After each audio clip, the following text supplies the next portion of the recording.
Some parts of the Oregon and California Trail remain relatively quiet and undisturbed. At others, much more has happened over the years.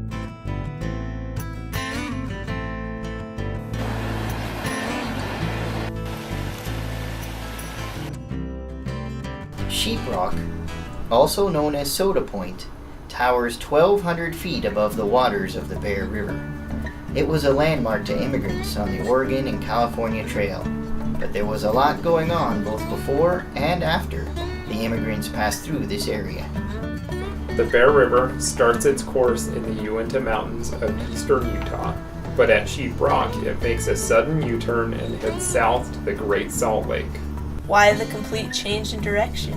Basaltic volcanic eruptions around 600,000 years ago blocked the Bear River from draining into the Snake River system and sent the river southward back to Utah.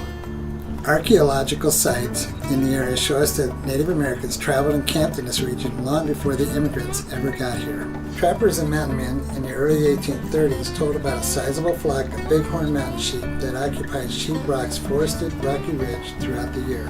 Immigrants often mention Sheeprock in their journals. Sheeprock marked the junction of the main route of the Oregon-California Trail and Hudspeth's Cutoff, which was a shortcut less than a mile west of here.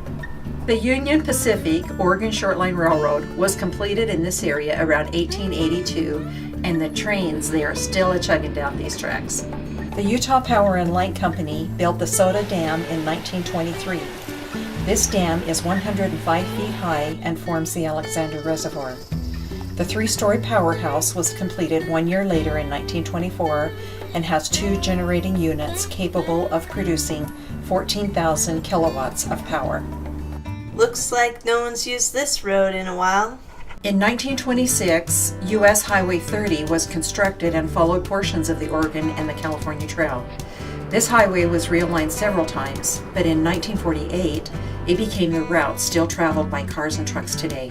When driving down U.S. Highway 30, you can look out your window and see the same natural landmark viewed by so many before, including all the immigrants who wrote about it in their journals. Maybe you'll write about it in a journal for yourself, or maybe instead you will blog or tweet about it, or post your special photo of it on your Facebook page. If you happen to be in the area, stop at the historic byway site located on BLM managed land just off the highway, approximately 5 miles west of Soda Springs, Idaho.